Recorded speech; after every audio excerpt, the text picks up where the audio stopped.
শীতে ভাপা পিঠা পছন্দ করে না এমন লোক পাওয়া কিন্তু খুব দুষ্কর। ভাপা পিঠা আমরা সবাই পছন্দ করি, কিন্তু বানানোটা একটু মুশকিল।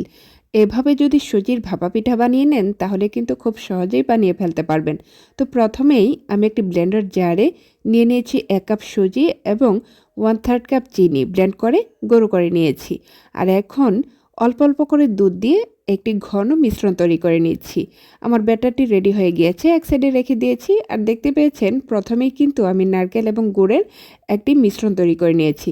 এখন একটি স্টিলের বাটিতে ওই মেখে রাখা সুজির ব্যাটার দিয়ে দিয়েছি, তার উপর দিয়ে দিচ্ছি গুড় এবং নারকেলের মিশ্রণ। তার উপরে আবারও সুজির ব্যাটার দিয়ে একটু ট্যাপ ট্যাপ করে ভালো করে বসিয়ে নিয়েছি। এখন একটি রাইস কুকারের মধ্যে আমি বাটিটি বসিয়ে ঢাকনা দিয়ে 15 থেকে 20 মিনিট অপেক্ষা করেছি। তার মধ্যেই কিন্তু আমার ভাপা পিঠাটি একদম হয়ে এসেছে। তারপর নামিয়ে নিয়েছি। আর এখানে আমি যে ভুলটি করেছি, আমি ঠান্ডা হওয়ার জন্য অপেক্ষা করিনি, তার আগেই পিঠাটি আনমোল্ড করে নিয়েছি, যার জন্য আমার অর্ধেক পিঠাই বাটির মধ্যে রয়ে গিয়েছে। আপনারা ঠান্ডা হওয়ার পর পিঠাটি আনমোল্ড করবেন, তাহলে সম্পূর্ণ পিঠাটি কিন্তু খুব ভালোভাবে বাটি থেকে খুলে আসবে। আর দেখতে যেমনই হোক, সুজির এই ভাপা পিঠাটি কিন্তু খেতে খুবই ভালো লাগে। একবার হলেও ট্রাই করে দেখতে পারেন।